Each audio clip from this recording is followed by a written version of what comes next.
राजा रघुवंशी की हत्या के मामले में लगातार नए खुलासे हो रहे हैं।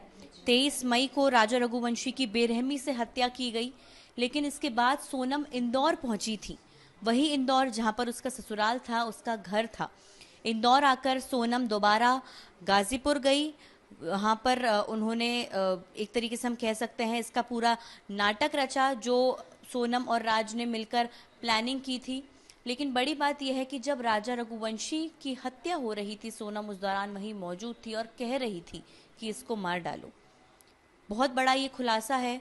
हमारे साथ फिलहाल अभी राजा रघुवंशी की माँ मौजूद हैं, जिनसे हम बातचीत करेंगे, जिनको आज तक ही इस बात की जानकारी दे रहा है कि सोनम किस तरह से मर्डर के दौरान मौजूद थी, हत्यारों के साथ नजर आई थी और इंदौर भी पहुंची थी। आंटी जी, सोनम इंदौर आई थी।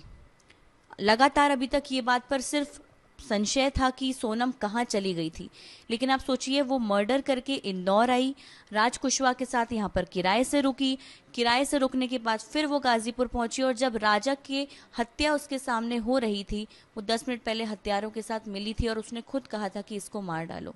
आपके बेटे की इस तरह से बेरहमी से साजिश के बाद हत्या की गई है।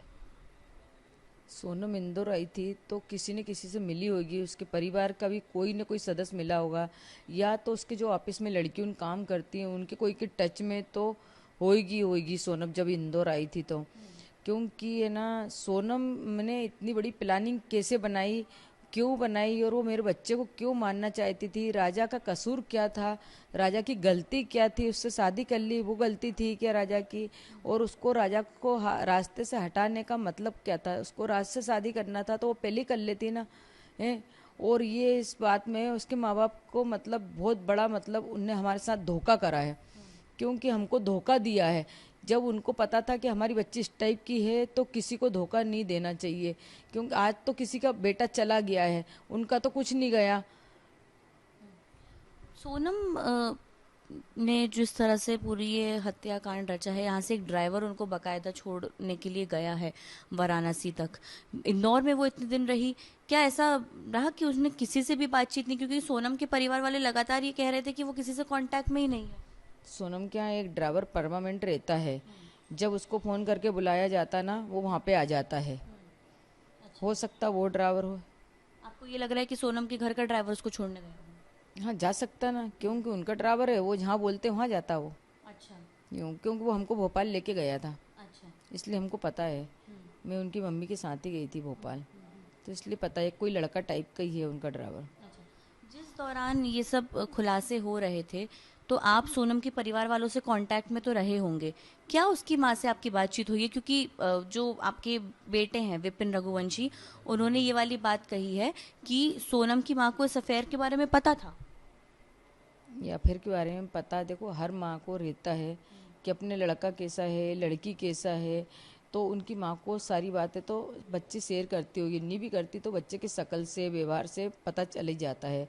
और है ना, सोनम की मम्मी से जब तक राजा नहीं मिला था ना, जब तक रेगुलर उनकी मम्मी का फ़ोन आता था, तुम ये वाला उपाय कर लो, तुम वो वाला उपाय कर लो, तुम ऐसा कर लो, ये वाला टोटका कर लो, दोनों बच्चे सुरक्षित हैं सुरक्षित हैं, बस वो ऐसी ही कहती गई थी आखिरी तक। फिर इसके बाद में उनने राजा की मतलब जैसे सोमवार के दिन खबर आने वाली थी ना, उसके एक दिन पहले ही सोमवार मंगलवार के दिन बोला था कि है ना, राजा तो यहाँ 2 तारीख को आया था, वो शायद पहले ही विपिन को मिल गया था वहाँ पे, यहाँ 4 तारीख को आया था, तो उनकी मम्मी का शायद 2-1 तारीख को ही फ़ोन आया था कि एक बात तो सुनो। मैंने कहा हाँ बोलो। तो बोले कि आज है ना सोनम मेरे को सपने में दिखी। मैंने कि मेरे को राजा सपने में नहीं दिख रहा है। तो बोले मेरे को तो आज सोनम दिखी, इतने दिन से सोनम मेरे को कभी सपने में नहीं दिखी। तो मैंने कि क्या बोल रही थी सोनम? तो बोले सोनम ये बोल रही थी कि मम्मी मैं तो आ गई बोले कि। तो बोले मैंने बोला कि क्यों छोरी तू आ गई? बोले बोले बहुत घबराई हुई थी बोले कि, बहुत घबराई हुई थी। तो बोले मम्मी मैं तो आ गई। तो बोलती कि बेटा तू आ गई तो राजा कहाँ है? तो बोले राजा आजा सब आ जाएंगे बोले कि। तो बोले मैंने तो सुना था कि तुम्हारा सब सामान लूट लिया है बोले कि, तो तेरे ब्रेसलेट ब्रेसलेट ये सब कहाँ है रकम वकम बोले कि, हमने तो ये सुना था सब लूट लिया। तो बोले वो हमको क्या लूटेंगे, हमने उनको लूट लिया। इतना सोनम की मम्मी ने मेरे को बताया, उनको सपना आया था, बस ये बात बताई गई थी। ठीक ठीक। तो एक तरीके से हम देख रहे हैं कि मतलब उनके परिवारजन भी शायद ये वाली बात को छुपा रहे थे। हाँ, ये सपने वाली बात छुपा छुपा भी सकते हैं वो। देखिए कहीं ना कहीं इसलिए एहसास हुआ, आपने बोला ना कि मेघालय सरकार बोल रही है कि सोनम इंदौर आई थी और मतलब ट्रेन से आई थी, ट्रेन से आने में तो 2 दिन लगते ही हैं। 2 दिन रुक के मतलब 2 दिन में आई, 1 दिन रुकी, फिर रिटेन हुई। कहाँ पे गई? गाजियाला, क्या बोलते हैं, गाजीपुर। तो शायद राज पुष्पा गाजीपुर का ही रहने वाला है, इतना सुनने में आया। ये आपको पता चला है? हाँ, ऐसा पता चला है कि वो उधर का ही रहने वाला है। देखिए कहीं ना कहीं जो खुलासे हो रहे हैं, जो राजा की माँ ने अभी हमको बताया यहाँ पर कि किस तरीके से उनको धोखे में रखा गया था, उनका ऐसा कहना है।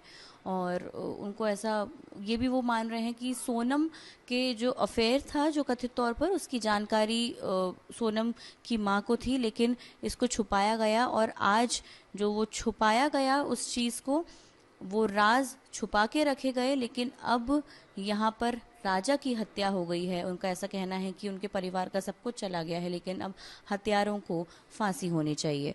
इंदौर से कैमरा पर्सन प्रतीक के साथ अमृतांशी जोशी, आज तक। गर्मियों की छुट्टी होने वाली थी, मेरे पापा आने वाले थे, तो हम लोग सभी खुश थे। तो मैं एक बेड पे चढ़ के डांस कर रहे थे, डांस कर रहा था, लेकिन वो पहले ही आ गए। फ्रीज। तो मैं उस समय तो कंटिन्यू नहीं कर सकता था ना, तो फ्रीज फ्रेम टाइप का हो गया। कसम पैदा कर